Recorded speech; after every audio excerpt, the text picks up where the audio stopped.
R.L. Stine's The Haunting Hour. For the uninitiated, this is a series very similar to Goosebumps, aimed at a slightly more mature audience, based on a book which was a short story anthology of horror stories from R.L. Stine, called The Haunting Hour, as well as The Nightmare Hour, which was another anthology book. We're taking a look at the episode Spaceman, and I think you're going to like it, especially if you've liked Goosebumps, and I think this show does not get enough attention, does not get enough love. So today, we're going to take a look at The Haunting Hour, Spaceman. Space, the final frontier. Only kidding. The episode starts with a space backdrop. We then see a rocket being played with by hand. This is our protagonist for the episode. This is Aaron Ackerman. His mum walks in. You know, he's got it tough because he has to go outside and find some friends while his mum cleans his room for him. Alright, I need to clean your room, so at least go outside and get some fresh air. Aaron takes to the streets to find some kids to play with. He's newly moved to the area. The cliche, he hasn't got any friends because he's newly moved to the area. He goes and hits the streets. He finds two skater boys fixing their skateboards. He attempts to make contact with this great opening line. Do you like space travel? What?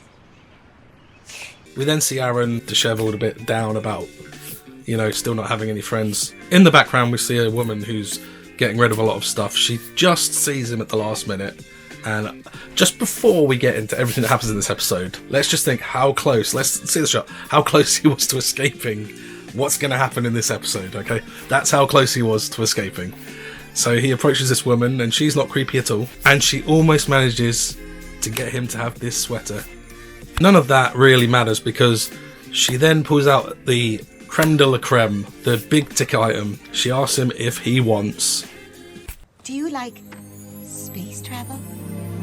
Also, a quick side note, I love the intro. It's so simple, so short, not as long as the Goosebumps intro, but chef's kiss to the way that this hoodie just slinks off the hook when the shadow hand passes over it. Aaron recognises the helmet from seeing it online and notices they're sold in pairs, obviously, so they can communicate.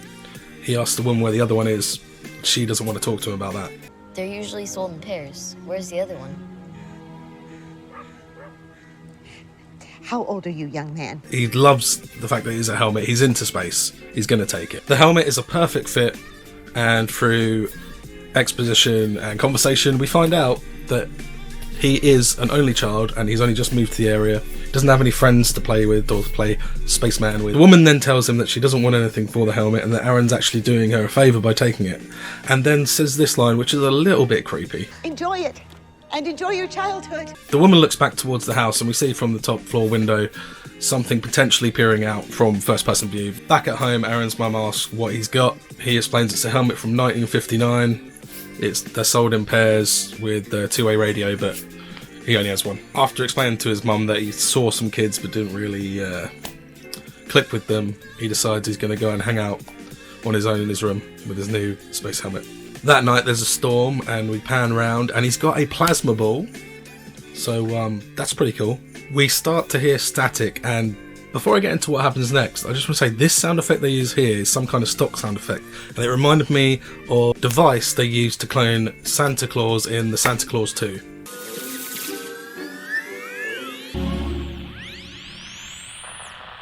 Aaron starts to hear the static. He picks the helmet up. He goes to check the back. There are no batteries in this thing. The light on top is lit up though, and as we hear the static, we then hear a voice through the static. The voice asks for help again, and we hear that it's apparently someone on a dark planet. We then cut to the next morning with Aaron's dad downplaying it and telling him that it's not possible without any batteries to have any kind of transmission. Without a battery, there can't be any transmission. It's impossible, Aaron. And his mum asks what kind of voice he heard on the other side. Aaron explains that it was a kid's voice. There's a great bit of dialogue where Aaron says, could the thunderstorm have anything to do with it? And his dad replies, Only in the movies. with a very unapproving look from his mum. Aaron's dad then explains that it could be in his head, could be a metaphor, dark planet on his own. He's just moved to the neighbourhood. He hasn't got any siblings, he hasn't got any friends yet. Aaron heads back to the house where the woman lives, and upon answering the door he tells her that there's a slight problem with the helmet. Although it does not have batteries in it, he has been getting transmissions, and she says what kind of transmissions? Is it a spaceman? She seems to know something but look like she doesn't want to let on what she knows. Was it another spaceman? How'd you know? I didn't. I just know how a young man's imagination can run away with itself. Looking rather worried, she backs off to close the front door, and before closing the door tells Aaron, If it happens again, don't answer. Then, on a rather homemade-looking tin box radio of sorts, she winds it up and sends a transmission from ground control to Space Commander 1. Ground control. To Space Commander 1. It's the same voice that tried to call Aaron. To Space Commander 1. I read you, ground control. She then informs Space Commander 1 that he has breached protocol. You have breached Protocol. You contacted an outside agency. Rather sternly tells him. Space program has been cancelled. On returning home to his bedroom, Aaron gets another transmission from Space Commander 1 to Space Commander 2 yet again. Although hesitant at first, he decides to put the helmet on. He then decides to call his mum while he's talking to whoever's on the other end of this transmission. And then the transmission goes dead. He then decides to go and show his mum the helmet and explain what's happened again.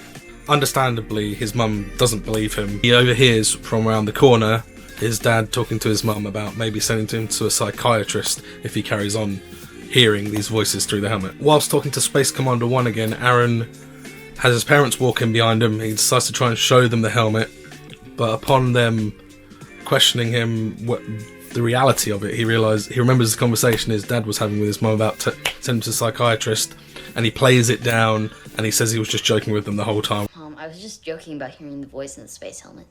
Oh my gosh, your face? I didn't think you actually believed me. After his parents have gone, we find out that Space Commander 1 on the other end says the mission is confidential, so obviously every time he's heard Aaron say mum and shout out mum, he's then gone dead because he doesn't want anyone else to hear the transmission. Space Commander 1 then tells Aaron that he's got a mission for him. It's a dangerous mission. I'm stranded on a dark planet.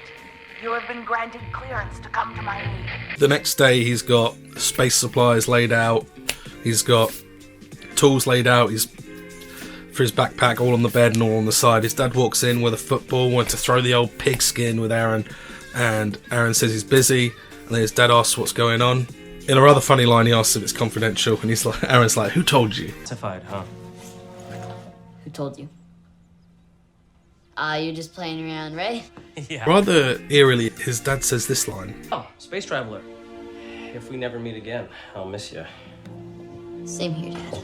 As his dad leaves, we then get a transmission from Space Commander 1 again, asking Space Commander 2 if he's in his spaceship because he's breaking up. He then says, "I'm in my bedroom," which is his spaceship. I don't know if I expected this kid to go to space, for real, in this story, but this looks like it's going to be more roleplay than him actually going to another galaxy. Space Commander 1 gives Aaron the address of where his ship is and asks him if he can come rendezvous at his ship. Rather surprisingly, or unsurprisingly, depending how you look at it, this ends up being the address of the house where he got the space helmet to begin with. Space Commander 1 then tells him, Do not be afraid of old wrinkly life forms. They have been disarmed. Aaron enters the house and follows the instructions which take him upstairs, and we see someone downstairs in the living room from a first person perspective watching him and sort of following him. Aaron keeps following the instructions of where to go in the house from Space Commander 1, and then he gets to another flight upstairs, and just tell me that this doesn't look cool, because this looks awesome. Aaron is still being followed by whatever's watching him, as that they've just come up the first flight of stairs and they're just watching him looking up the second flight of stairs, but we don't know who this person is yet. Or thing. It could be anything. Aaron then follows the comet on the wall up to the top of that flight of stairs. Are you at the wormhole? Over. That's an affirmative, Space Commander 1. Now, before he enters the wormhole and as whatever's on the other side of this door, just pause for a minute and just think, if you've not seen this episode before, what do you think's going to happen here? What do you think the twist is going to be before we actually go forward and I tell you and show you what it's going to be? What do you think it's going to be? Maybe put it in the comments, and let's see if you're anywhere near what's actually going to happen next. As he walks into the room, it's amazing. It's got like space paraphernalia everywhere, and Space Commander 1 welcomes him to the dark planet, and his face is just lit up. He's loving it. Space Commander 1 then asks Aaron to step over to his craft and take the co-pilot's chair. So he approaches, and we see someone else with the matching helmet that's been obviously transmitting with his helmet as well on their head. They're sat in one of the chairs. They're like two dining room chairs. It's a makeshift like role-playing spaceman. It's kind of cool. It looks really cool. Then we see it from a first-person perspective of Aaron as he approaches the chair. He approaches Space Commander 1, and it slowly pans around, and the music is crescendoing.